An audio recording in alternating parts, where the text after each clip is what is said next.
आपल्या भोवताली कधी कुठे अशा पद्धतीचं रिंगण आपण पाहिलं आहे का, जे आपल्याला कधीच दिसत नाही, परंतु आपण त्यातून कधीच बाहेर पडत नाही? अदृश्य असणारी एक भयानक शक्ती जी माणसाला अशा प्रकारच्या गोष्टींमध्ये अडकवून ठेवते की ती शक्ती माणसाच्या मृत्यूनंतर सुद्धा त्याला बाहेर पडू देत नाही.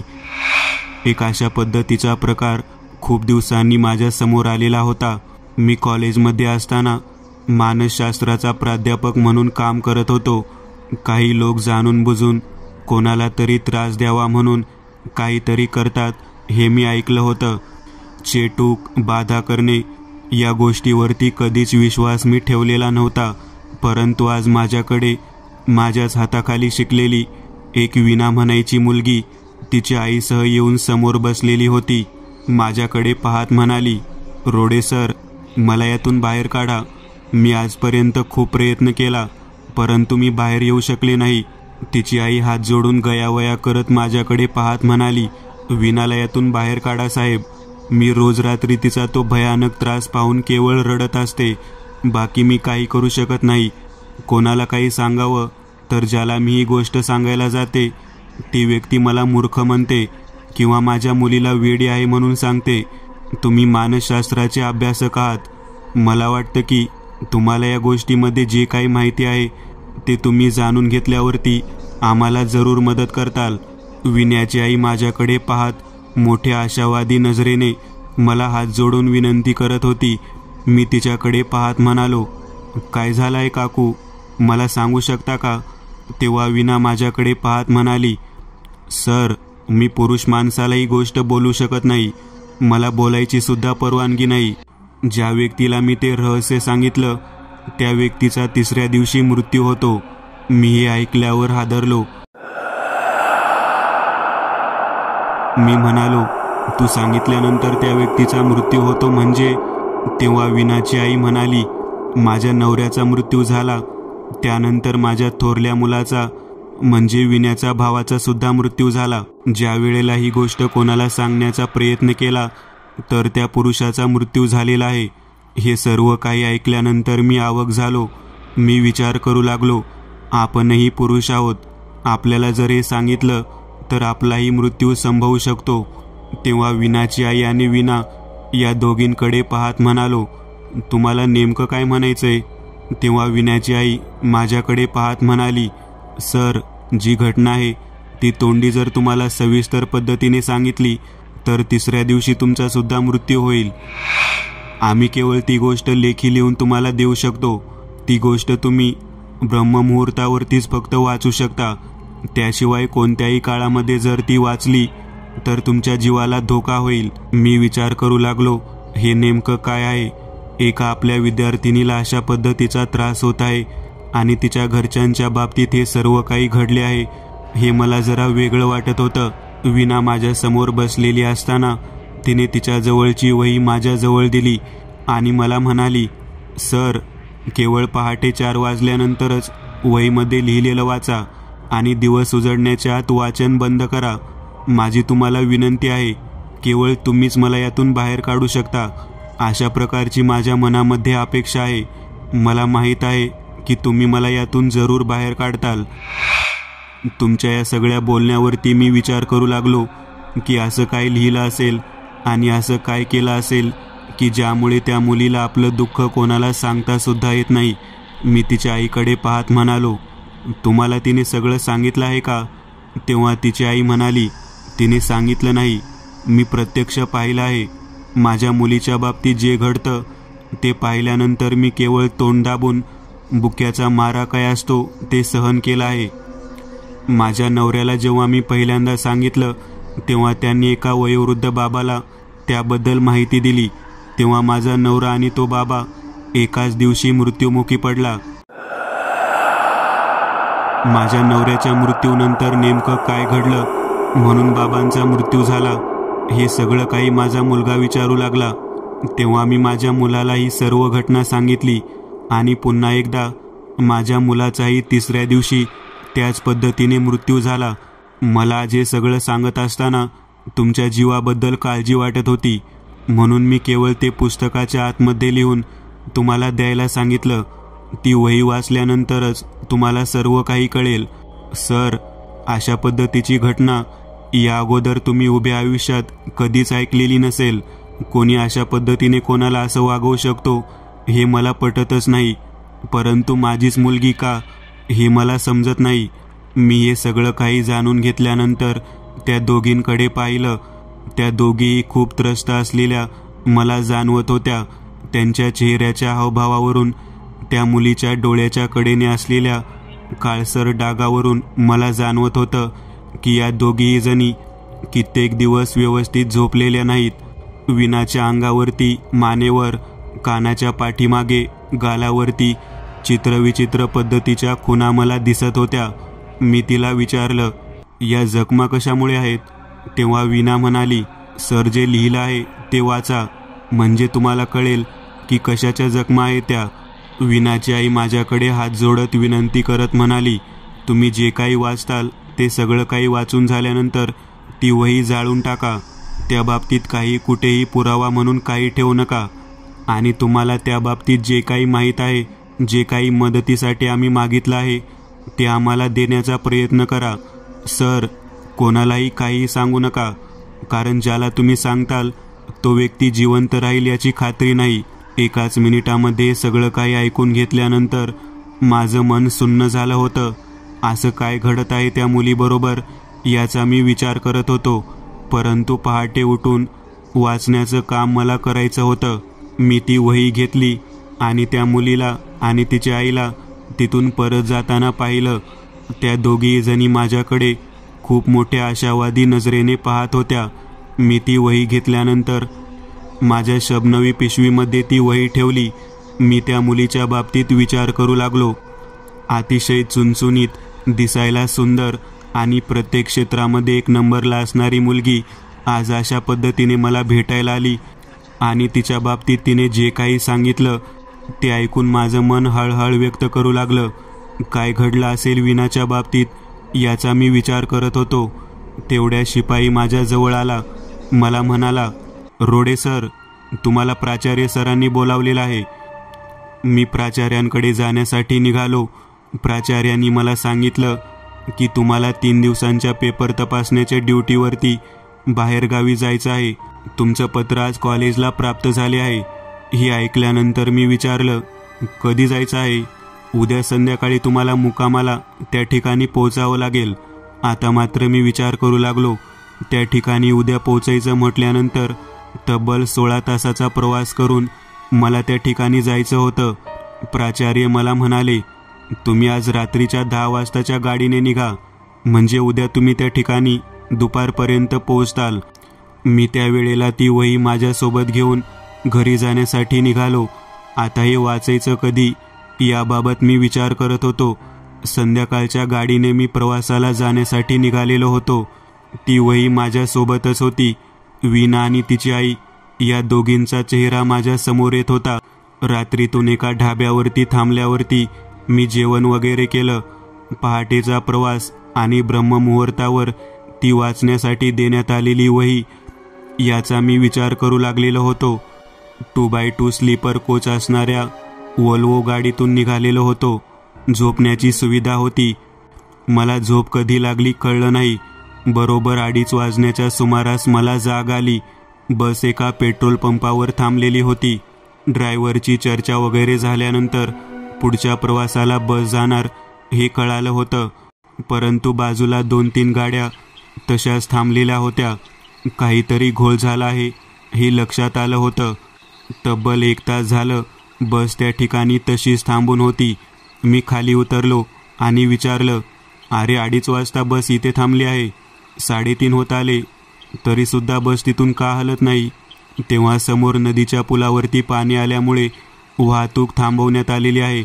पाणी जोपर्यंत ओसरत नाही तोपर्यंत इथेच थांबावं लागणार आहे असं सांगण्यात आलं. त्याच वेळेला मागून पोलीस गाडी आली. त्यांनी सर्व बस चालकांना सांगितलं की कमीत कमी 8 तास तरी पाणी पुलावरून जाणार नाही. बाजूलाच एक मोठी लागून इमारत होती. त्या इमारतीच्या दिशेने बसवाल्यांनी सर्वांना नेलं आणि सांगितलं की या ठिकाणी तुम्ही मुक्काम करा. उद्या सकाळी 9 वाजता गाडी निघणार आहे. 4:15 वाजले होते. मी त्या इमारतीमध्ये खालच्या फ्लोअरला, जिथे बेसमेंटला एक खोली होती, तिथे जाऊन माझं लगेज ठेवलं आणि मी तिथे आतमध्ये पलंगावरती झोपलो. 4 वाजण्याच्या सुमारास माझ्या मनात विचार येऊ लागला की आपण वीणाने लिहून दिलेली जी काही माहिती आहे ती वाचायला हवी. मी माझ्या बॅगेतून ती वही बाहेर काढली. दीर्घ श्वास घेऊन त्या वहीवरचं पहिलं पान मी वाचायला सुरुवात केली. जे लिहिलेलं होतं ते इतक्या भयानक पद्धतीचं होतं की माझं मन त्या पहाटेच्या वेळेला विचार करू लागलं की त्या मुलीने काय उपभोगलं आहे आणि ते किती भयानक पद्धतीचं आहे. सर्वात अगोदर ही गोष्ट पुरुष लोकांना सांगू नका असं लिहिलेलं होतं. मी वाचायला सुरुवात केली. वीणाने लिहिलेलं होतं की रात्री 12:15च्या सुमारास तिच्या शरीरामध्ये एक विशिष्ट पद्धतीची हालचाल तिला जाणवते. जणू काही तिच्या शरीरावरती दुसऱ्या कोणी अंमल केलेला आहे असं जाणवतं आणि ती स्वतःहून स्वतःचे संपूर्ण कपडे काढून आरशासमोर उभा राहते. त्याच वेळेला मागच्या बाजूने आरशामध्ये तिच्या पाठीमागे कोणीतरी पुरुष उभारलेला आहे हे तिला जाणवतं आणि तो पुरुष तिचा उपभोग घ्यायला सुरुवात करतो. त्यावेळेला तिची स्वतःची इच्छा नसतानासुद्धा तिला त्याच्यासोबत ते शरीर स्वतःहून रममान होण्यासाठी जबरदस्ती करतो. म्हणजे स्वतःच्या शरीरावरती कोणीतरी दुसरी शक्ती प्रभाव दाखवते आणि काही काळातच स्वतःहून हातबल होऊन ती तशीच निश्चित पडून राहते. तिला स्वतःला आरशामध्ये आपल्या शरीराचे लचके तोडत असलेला एक पुरुष दिसतो. त्याची संपूर्ण इच्छा पूर्ण झाल्यानंतर तो पुरुष एका विचित्र पद्धतीच्या प्रेतासमान त्याचा चेहरा करून तेथून अदृश्य होतो. जाताना तिच्या शरीरावरती 2 जुन्या काळातील नाणी टाकून जातो. ती दोन्ही नाणी ती स्वतःजवळ उचलून घेते आणि तेथून ती एका झाडाकडे जाते. त्या झाडाच्या बुंद्याच्या जवळ खालच्या बाजूला खोदलेल्या एका छोट्या डेऱ्यामध्ये ती 2 नाणी टाकून पुन्हा परत येते. घरामध्ये परत आल्यानंतर अगदी अभ्यंग स्नानाप्रमाणे स्नान केल्यावरती पुन्हा एकदा ती आरशासमोर जाते आणि त्यावेळेला मात्र 4:15 वाजण्याच्या सुमारास ती पुन्हा वीणाच्या स्वरूपात बदलली जाते. तिच्या शरीरावर ज्या स्त्रीचा अंमल आहे, ज्या वाईट शक्तीचा अंमल आहे, ती शक्ती त्या ठिकाणाहून निघून जाते. थोडक्यात काय, मध्यरात्रीपासून पहाटेच्या पहिल्या प्रहरापर्यंत वीणाचे शरीर एक अदृश्य शक्ती स्वतःच्या वासनेसाठी वापरते आणि त्या वापरलेल्या शरीराला जो कोणी प्रेतात्मा उपभोगतो तो पैसे देऊन निघून जातो आणि ते पैसे हे जुन्या काळातील असतात. हे सगळं काही मला वाचनातून समजलं.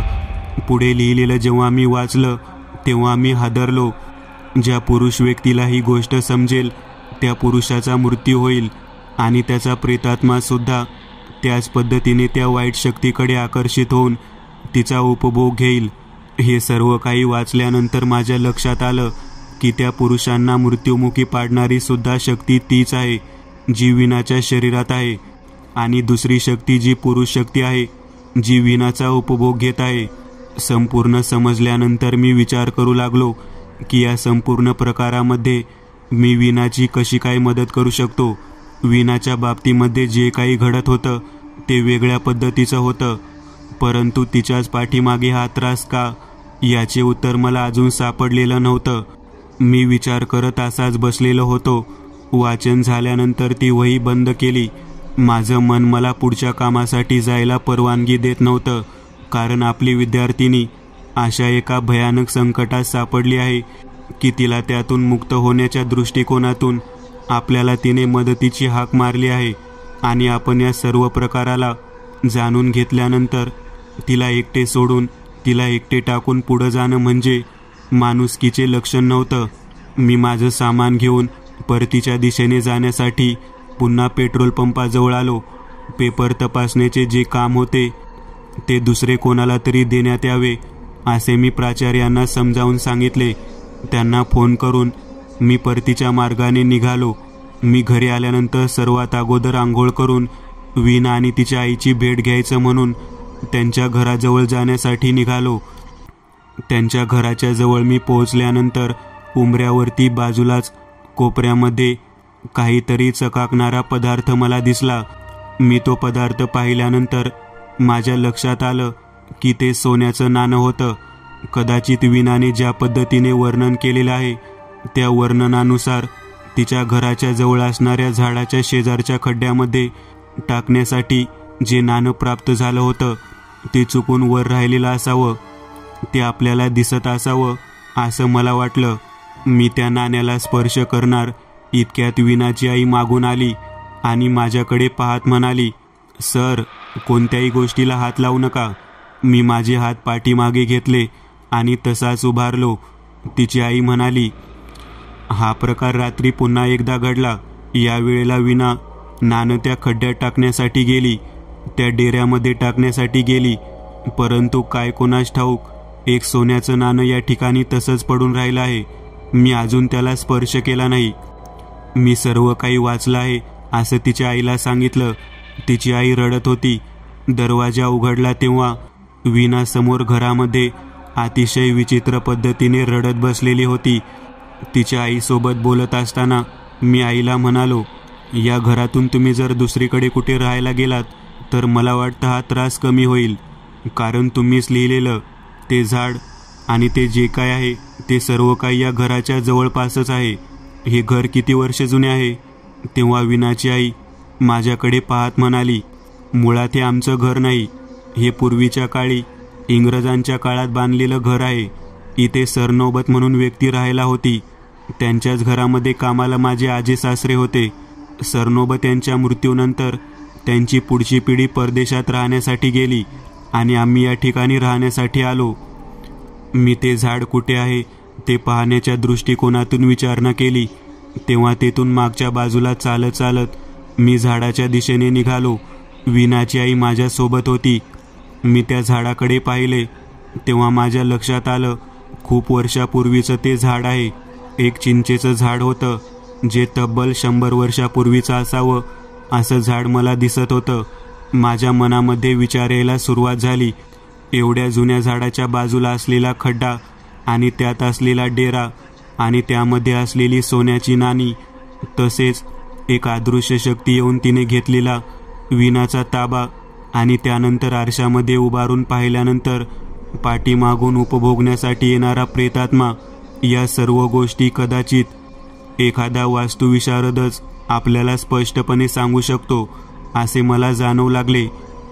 आणि मी वीणाने मला दिलेली वही घेऊन एका विद्वान असणाऱ्या माझ्या मित्राकडे म्हणजे सारंगकडे जाण्यासाठी निघालो, जो वास्तुविशारद होता. मी त्याच्या समोर गेलो आणि त्याला स्पष्टपणे त्यात लिहिलेलं सगळं काही दाखवलं. एकही शब्द न बोलता त्याने सर्व काही वाचलं आणि डोक्याला हात लावला. तो स्वतः मला म्हणाला की ती वास्तू मला पाहायची आहे. त्या वास्तूच्या दर्शनासाठी तो माझ्यासोबत त्या ठिकाणी आला. लाकडी पट्ट्यांचे कंपाऊंड होतं. त्याचं दार उघडलं आणि पाऊल ठेवल्या ठेवल्या त्याने डोळे शांततेने बंद केले आणि तो विचार करू लागला. त्याच्या पावलापासून संपूर्ण कडेने उजव्या आणि डाव्या बाजूने त्याने दोन्ही बाजूला पाहिलं आणि माझ्याकडे पाहत म्हणाला, बांधीचक्र कार्यान्वित झालेले आहे. मी त्या व्यक्तीकडे पाहत म्हणालो, म्हणजे काय म्हणायचं आहे? तो म्हणाला, या ठिकाणी आत प्रवेश केल्यावर मी काही बोलू शकत नाही. त्याने त्याच्या गळ्यात असलेला रुद्राक्ष कपाळावरती धरला आणि शांततेने डोळे मिटून तो एक एक पाऊल पुढे टाकत वीणा ज्या खोलीत झोपते त्या ठिकाणी जाऊन पोहोचला. खोलीमध्ये असलेला आरसा त्याने नीट पाहिला. आरसा हा जुन्या काळातील सागवानी लाकडाच्या अप्रतिम अशा कपाटामधला होता. खूप जुने कपाट असावेत ते आम्हाला दिसत होतं. त्याने त्या कपाटाच्या मागच्या बाजूला काय असावं हे पाहण्यासाठी ते कपाट पुढे सरकवायला सांगितलं. कपाट खूप म्हणजे खूपच जड होतं. मागच्या बाजूला आरशाच्या बरोबर पाठीमागे लाल रंगाचं गोल चक्र दिसू लागलेलं होतं. ते पाहिल्यानंतर माझ्या डोळ्यासमोर अचानक अंधारी आली आणि मला आजूबाजूला काहीच दिसेनासे झालं. मी जागेवरती शांततेने खाली बसलो. माझ्या डोळ्याच्या समोर एक चित्रविचित्र नग्न स्त्रीची आकृती दिसू लागली, जिच्या दंडावरती बाजूबंद, गळ्यामध्ये सुंदर घातलेल्या सोन्याच्या माळा, कपाळावरती केसांमध्ये बांधलेल्या बिंद्या आणि पायामध्ये चाळ मला दिसू लागले. मी तसाच डोळे उघडण्याचा प्रयत्न करत आजूबाजूला कोण आहे त्याचा हात धरण्याचा प्रयत्न करू लागलो. मी सारंगला म्हणालो, मला काहीच दिसत नाही. परंतु मला सारंगचा आवाज येत नव्हता. हा नेमका काय प्रकार आहे ते मला कळत नव्हतं. मला कोणाचाच आवाज येत नव्हता. मला एका पाठोपाठ एक मी वाचलेल्या वहीवरची अक्षरं मला दिसू लागली होती. यानंतर माझ्या डोळ्यासमोर त्या अंधकारमय स्वरूपात चिंचेचे झाड दिसू लागलेलं होतं. माझ्या डोळ्यासमोर तो आरसा, त्यामध्ये दिसणारी ती नग्न अवस्थेतील स्त्री आणि तिच्या पाठीमागे उभारलेला एक आडदांड मोठा पुरुष मला दिसू लागलेला होता. त्याच वेळेला त्या घराच्या कंपाऊंडच्या मागच्या बाजूला असलेल्या झाडाच्या पाठीमागच्या भागातून निळसर रंगाचा प्रकाश, धुक्याप्रमाणे दाटलेलं वातावरण दिसू लागलं आणि त्यामध्ये कित्येक समाध्या माझ्या नजरेसमोर येऊ लागल्या. मी 2 ते 3 वेळा सारंग, वीणा, सारंग, वीणा म्हणून हाक मारायला सुरुवात केली. काकू, आहो काकू असं म्हणायला सुरुवात केली. परंतु माझ्या आजूबाजूला कोणाचाच आभास मला जाणवत नव्हता. अचानक एखादी शक्ती त्या ठिकाणाहून ज्योतिमय स्वरूपामध्ये त्या घराच्या दिशेने यावी हे दृश्य मला स्पष्ट दिसू लागलं.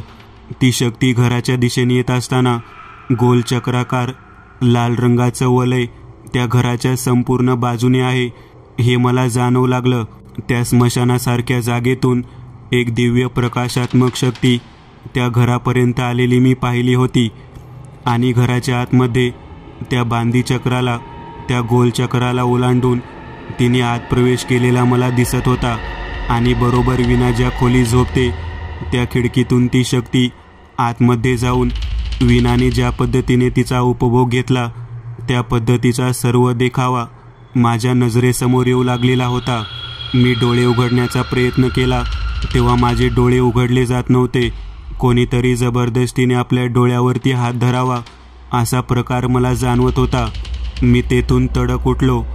आजूबाजूला भिंत लागते का काय याचा अंदाज घेऊ लागलो. तेवढ्यात माझ्या डोळ्यासमोर एक नग्न अवस्थेतील स्त्री कपाटाच्या मागच्या बाजूच्या भिंतीतून बाहेर आलेली दिसली. ती स्त्री अप्रतिम सुंदर आणि लावण्यवती होती. त्या स्त्रीने बाहेरून आलेल्या अदृश्य शक्तीला आपल्या पलंगाच्या मागे उभा राहायला सांगितलं. पलंगावर असलेल्या वीणाच्या शरीरात त्या शक्तीने प्रवेश केला आणि त्या दोघांचा शारीरिक समागमाचा भाग माझ्या डोळ्यासमोर मला दिसू लागला. काही क्षणात माझ्या डोळ्यावरती झापड येऊन मी तिथेच पालथा पडलो. मला झोप कधी लागली ते कळलं नाही. काही वेळानंतर मी जेव्हा उठलो तेव्हा मी सारंगच्या घरामध्ये होतो. मी जे काही पाहिलं ते सर्व काही सारंगला सांगितलं. सारंग मला म्हणाला, तू जे काही पाहिलं ते सर्वच्या सर्व या ठिकाणी घडत आलेली घटना आहे म्हणून तुला दाखवलं गेलं. मी सारंगला म्हणालो, त्या जागेबद्दल तुला काय वाटतं? मी ज्या वेळेला डोळे बंद करून ते सर्व पाहत होतो तेव्हा आजूबाजूला कोणीच मला कसं काही दिसत नव्हतं.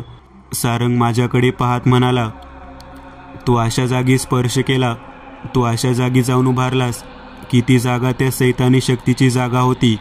त्या ठिकाणाला स्पर्श झाल्यामुळे तेथे घडलेल्या सर्वच्या सर्व घटना तुझ्या नजरेसमोर आपोआप येऊन गेल्या. कदाचित त्या शक्तीला तिथे घडणाऱ्या घटना तुलाच दाखवायच्या होत्या. माझ्या आजूबाजूला वीणाची आई आणि वीणा दोघी जणी होत्या. तेवढ्या त्या ठिकाणी वीणाच्या आत्याचा नवरा शरद त्या ठिकाणी आलेला मी पाहिला. वीणा मला त्याची ओळख करून देत होती. मी त्यावेळेला त्याच्याकडे नीट निरखून पाहिलं. तो मला म्हणाला, आजपर्यंत मी असं कधी घडलेलं ऐकलं नाही, परंतु जेव्हा मला सुजाता वहिनीने सगळं लिहून दाखवलं तेव्हा मला हे खूपच भयानक वाटलं. आज या संपूर्ण प्रकाराला पाहताना मला खूप वाईट वाटत आहे. सारंग माझ्याकडे पाहत म्हणाला, हे कोण आहेत? तेव्हा वीणा आणि तिची आई सुजाता दोघी जणी त्याची ओळख करून देऊ लागल्या. वीणाची आई म्हणाली, माझ्या ननंदेचे मिस्टर आहेत हे. माझी ननंद गेल्या वर्षीच अपघातात वारली. त्यानंतर हे आमच्या घरी जेवायला येतात. यांना लेकरूबाळ कोणीच नाही. साधारण जेमतेम 37 ते 38 वर्षाचा तो तरुण युवक मी पाहत होतो. त्याच्या गळ्यामध्ये विशिष्ट पद्धतीची माळ मी पाहिली. माझा मित्र सारंग मला म्हणाला, या संपूर्ण प्रकरणातून एक गोष्ट सिद्ध होते की ती वास्तू कोणीतरी बाधीचक्रामध्ये बाधित केलेली आहे. त्यावेळेला मी सारंगला शांत राहावं म्हणून सांगितलं. सारंग माझ्या बोलण्यावरती शांत झाला. काही तासांचा अवधी गेल्यानंतर वीणा आणि तिची आई दोघी जणी तिथून निघून गेल्या. त्यानंतर तो शरद म्हणायचा व्यक्तीसुद्धा तिथून निघून गेला. मी सारंगला विचारलं, तुला त्या ठिकाणी काय दिसलं? सारंग म्हणाला, माझ्यापेक्षा जास्त तुला माहिती मिळाली. तू त्या कपाटाच्या मागच्या बाजूला स्पर्श केलास ना? मी म्हणालो, होय. तिथे काहीतरी बांधणी चक्र आहे म्हणून तू सांगितलं आणि त्याला स्पर्श केल्यानंतर मला तिथे घडणारी सगळी घटना डोळ्यादेखत दिसू लागली. अशी कोणती तरी जागा आहे ज्या ठिकाणी मुख्य बांधणी केलेलं यंत्र किंवा कोणतं तरी साहित्य पुरून ठेवलेलं आहे. कोणी केलं आहे ते कळायला मार्ग नाही, परंतु तो व्यक्ती, वीणाच्या सगळ्या गोष्टी त्या व्यक्तीला प्राप्त झालेल्या आहेत. त्यामुळेच त्याने तिची बांधणी केली आहे. हे ऐकल्यानंतर मी सारंगला म्हणालो, आपल्याला तो व्यक्ती कळणार नाही का? तेव्हा सारंग म्हणाला, त्यासाठी एक कार्य करावे लागेल. रात्रीतून आपल्याला त्या वास्तूमध्ये प्रवेश करावा लागेल. ज्या ठिकाणी वीणासोबत हे सगळं काही घडतं त्या ठिकाणी लक्ष ठेवून राहावं लागेल. त्याशिवाय काही कळणार नाही. मी म्हणालो, हे कसं काही शक्य आहे? त्या भयानक घरामध्ये हे जे काही घडतं त्यावेळेला आपण आतमध्ये प्रवेश कसा करू शकतो? तेव्हा सारंग म्हणाला, आपण अगोदरच आतमध्ये जाऊन बसायचं. संध्याकाळ होण्याच्या अगोदरच आपण जर गेलो तर आपल्याला सगळं काही स्पष्ट पाहायला मिळेल. दुसऱ्या दिवशी दुपारीच आम्ही मुकामासाठी म्हणून वीणा आणि सुजाता काकू यांच्यासोबत त्या ठिकाणी राहण्यासाठी गेलो. दुपारी काही वेळापूर्वीच शरद काका जेवण करून गेले म्हणून आम्हाला वीणा आणि तिच्या आईने सांगितलं. मी त्या दोघींना म्हणालो, आज रात्री आम्ही या ठिकाणी थांबणार आहोत. जे काही घडतं ते आम्हाला प्रत्यक्ष पाहायचं आहे.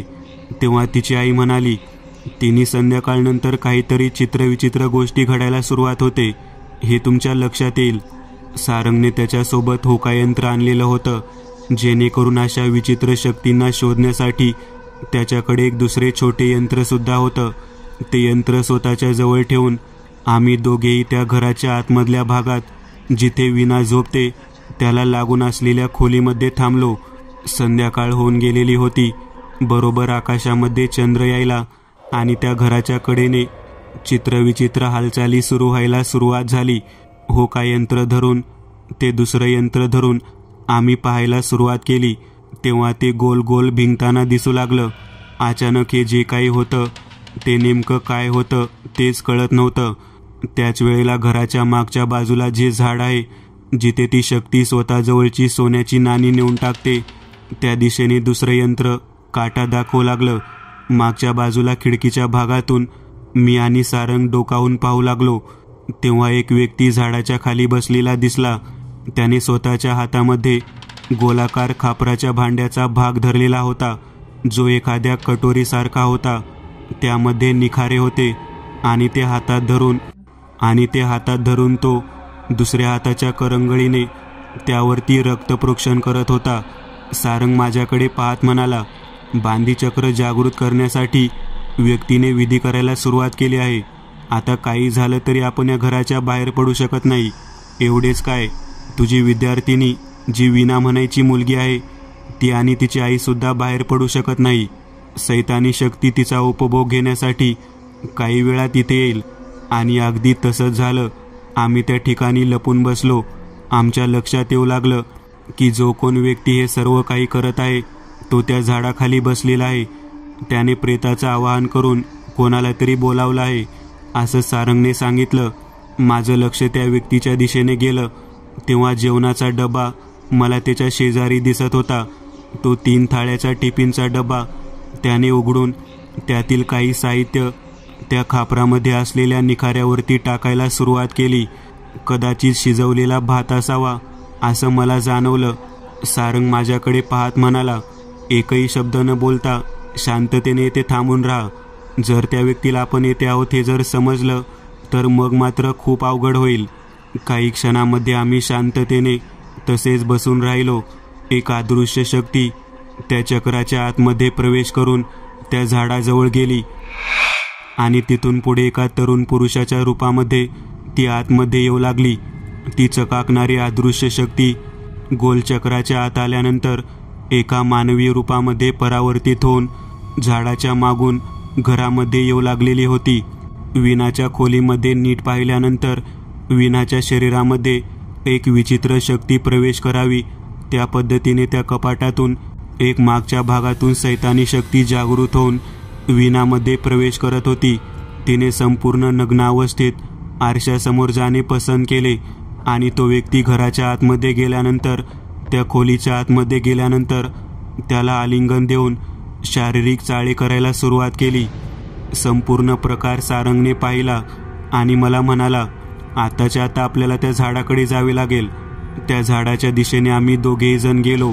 त्या ठिकाणी जो डेरा होता तो डेरा बाजूला काढला तेव्हा त्याच्या लगतच दुसरी पुरलेली पेटी दिसली. त्या पेटीमध्ये एक बाहुली, छोटी आणि एक मोठी, अशा दोन्ही बाहुल्या दिसल्या. त्याला काहीतरी साहित्य गुंडाळलेला, कापड गुंडाळलेला दिसला. तेव्हा सारंग म्हणाला, हे बांधी केलेलं साहित्य आहे. या घरात केवळ वीणाची एकटीची बांधणी केली नाही तर तिच्या आईची सुद्धा बांधणी केली आहे. जो कोण व्यक्ती आहे तो वीणाच्या आईला अगोदर उपभोगत होता. आता मात्र मी डोक्याला हात लावला. हे कसं काही शक्य आहे?